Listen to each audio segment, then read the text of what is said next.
Good afternoon, garden friends, and welcome to Inspiring Garden Corner. Today I'm going to be finishing up trimming my hydrangeas because, as I stated before, we had that really bad freeze and the branches looked like they were damaged, but because I did not trim them, I'm getting new growth on them. But there are some that, just based off of how they're looking, I'm going to go ahead and get those snipped off, but I'm not going to clip them all the way down because these are the hydrangeas that grow on both new and old wood. So I'm going to get those things cleaned up, and in preparation for another project that's going to be in the front yard, I'm actually planting a Bloodgood, I believe it is, Japanese maple. It is just so pretty, and it gets 15 to 20 feet tall. And being in the South, I'm trying to create as much shade as I possibly can in both my front and backyard. So that'll be something that I'm going to be working on today. The Japanese maple is going to be in a pot for now until I'm ready to do the front bed to where I'm going to add the tree in the front yard. So come along with me as we go ahead and get the hydrangeas cleaned up and looking nice and get my new tree planted. This is what I'm talking about. This is one of my endless summers, and as you can see, like this branch, it was nothing, they were just sticks, but I got new growth on it. Now I don't know if it's going to bloom this year, but I'm okay with that. But all of these branches inside here is what I'm going to go ahead and get cleaned up. And then I have another one over here that is a endless summer that I'm going to go ahead and get those dead branches cut off. And then while I'm at it, I'm going to go ahead and get my hellebores cleaned up. All the flowers are spent and the seeds and probably already dropped on the ground, which I'm okay with that. So I'm going to go ahead and get my Lenton Rose cleaned up, get all the spent flowers taken off because the greenery is still very pretty. And then this is my other endless summers that I'm going to go ahead and get cleaned up. I think there's probably about 6 of them that I'm going to go ahead and take care of in the pots. All right, let me go ahead and get my supplies. All right, like I said, I'm going to go ahead and clip off of these dead branches. And don't know if I'm going to get blooms this year on these ones, because we had that really severe frost. But yeah, anything that's crunching, that's dead. I'm not going to get anything off of that.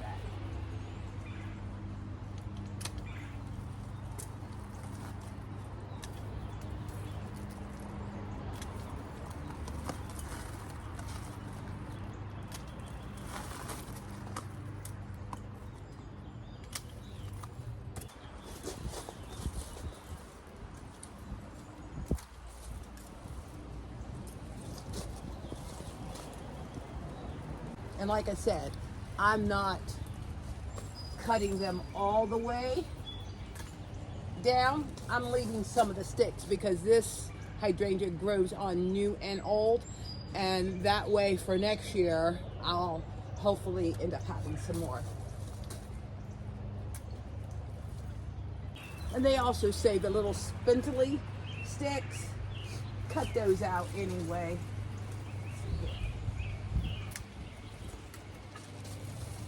All right, so that looks so much better. All right, let's go over here. Like I said, I'm gonna work on my Lenton Rose, get those dead spent flowers off of it because the greenery is just still nice. And then my, oh, what is this? Not St. John worts. I'll put the name of it up, but it looks like it's dying back or just got a severe case of chlorosis. And I'm noticing some of my plants have it. So that's the other thing that I'm going to do today is go around and, you know, give some iron to those plants that are looking like they're struggling with some iron deficiencies.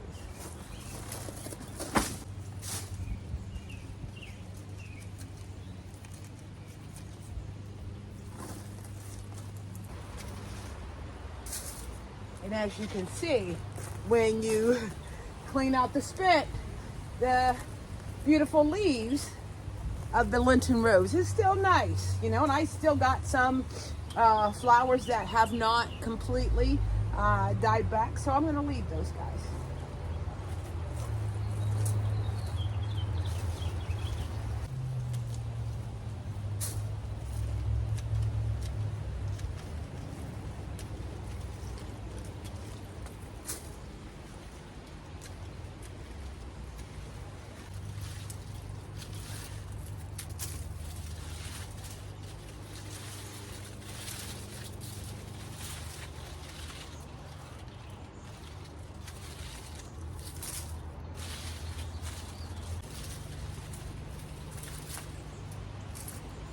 Yeah, and cutting them back is also allowing my little hosta that's in here. Oops, how about if I move this out of the way? The little hosta. So I'm gonna go ahead and trim this back. There we go. Because I also got some hooper in here.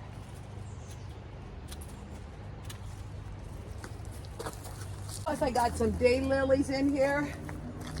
I love them, but I hate it when it gets that orange coloring, you know, and I know it's dying back, but I like to clean that out so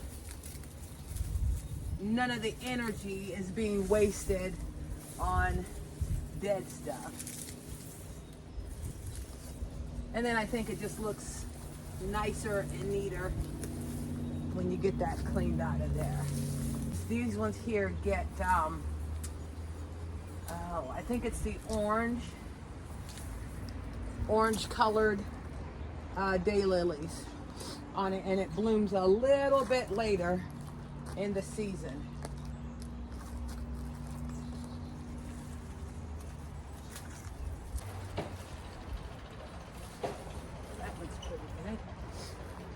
Cut that one back.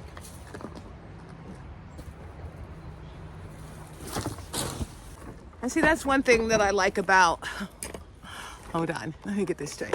That's one thing that I do enjoy with gardening is, some people don't like the maintenance, but I do.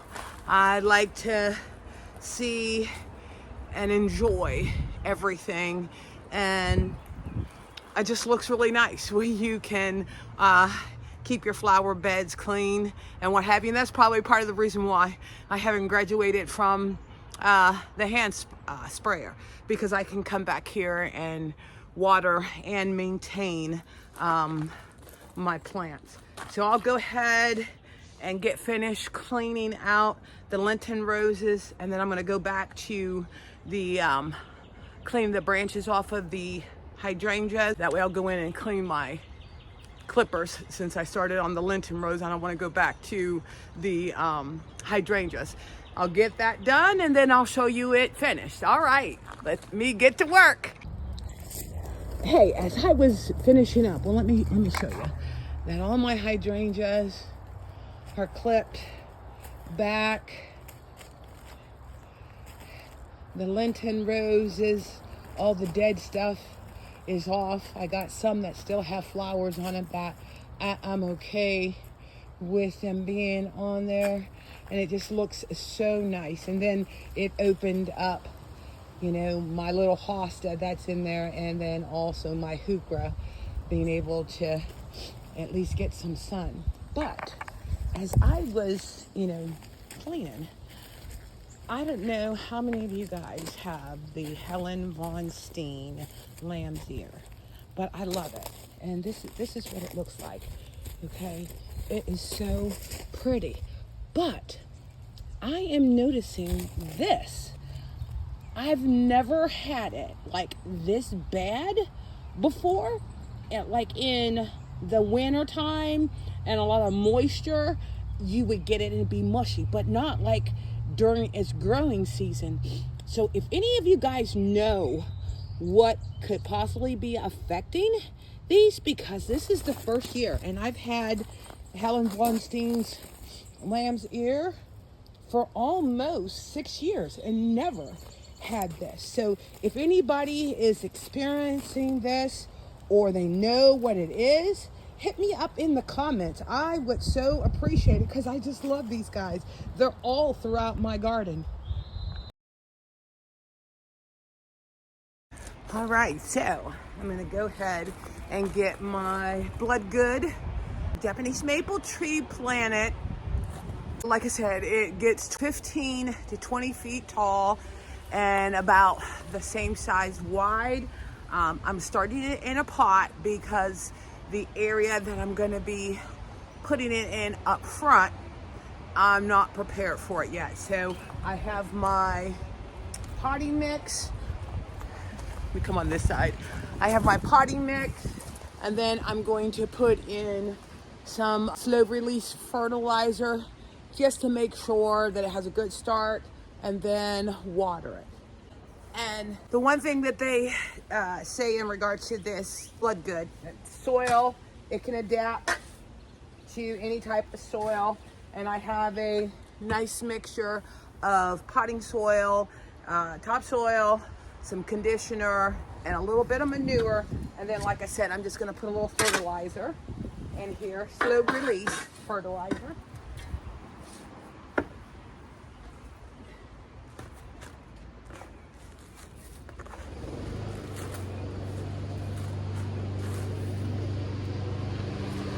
And as you guys know, I don't really measure everything, but the fact that it's slow release, I'm not concerned about it.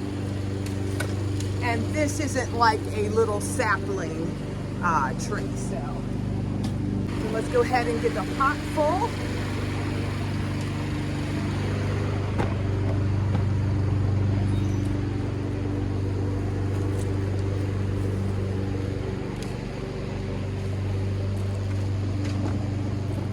And my pot is I think this is a 20 gallon.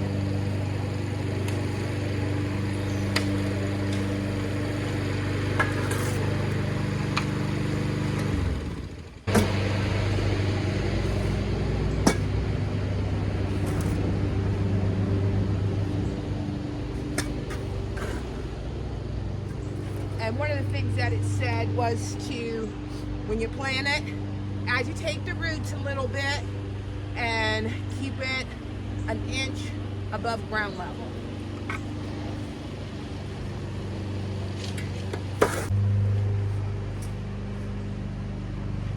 I'm gonna make a hole and then just backfill it.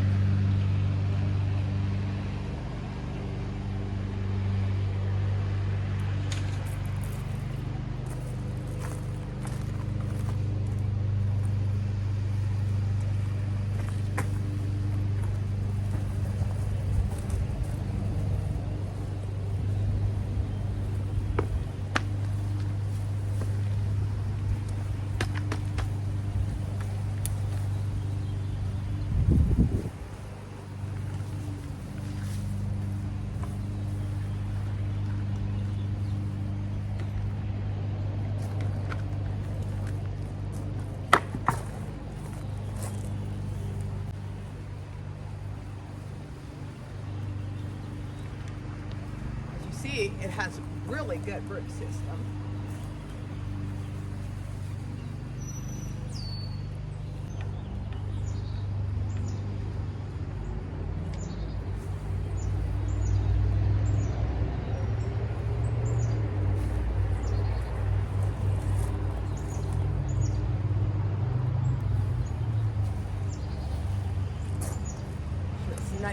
3. I'll use the camera to determine that.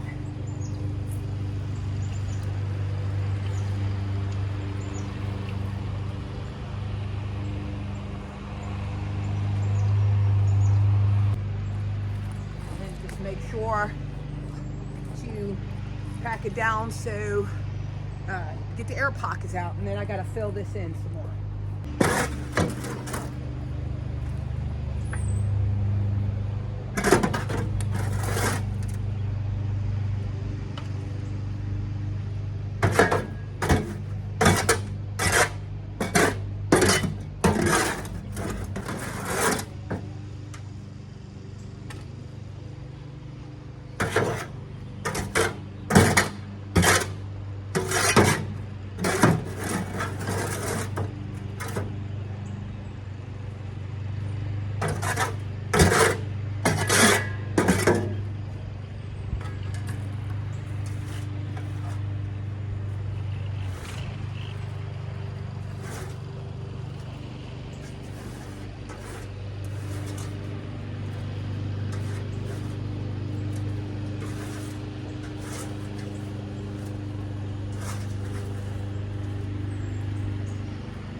Get some, water it, and then put mulch on top of it just to help keep the soil moistened. It's set for a new tree to water it 2 to 3 times in the week, and then once it gets established, you can do it, once a week. We are getting ready to have 85+ degree weather for the next couple weeks. So I'm probably gonna be out here watering this guy, every other day. All right, let me go get the retractable hose that I just installed from Vivor and my mulch. Okay, we'll go ahead and get it watered and then the mulch on it.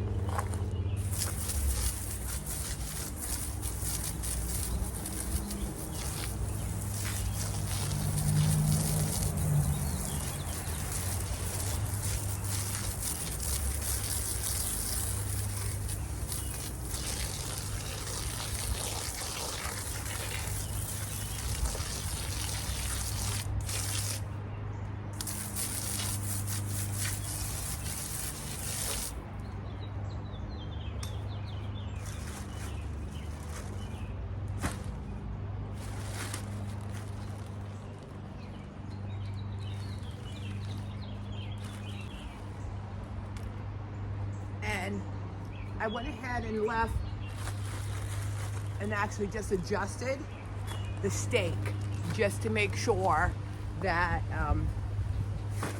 it was going to be growing upright and not at an angle. I mean, even though I'm going to be moving it into another location, I still want it to, while in the pot, to grow straight.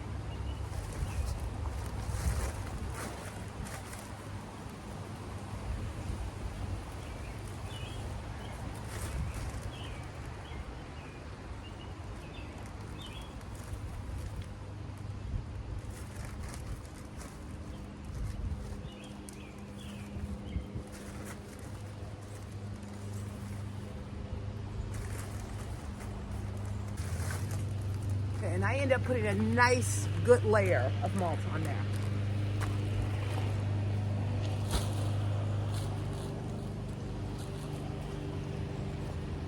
And then I'm just gonna clean off the spot, sort of help the mulch stay put, because it's actually really windy today, but gorgeous.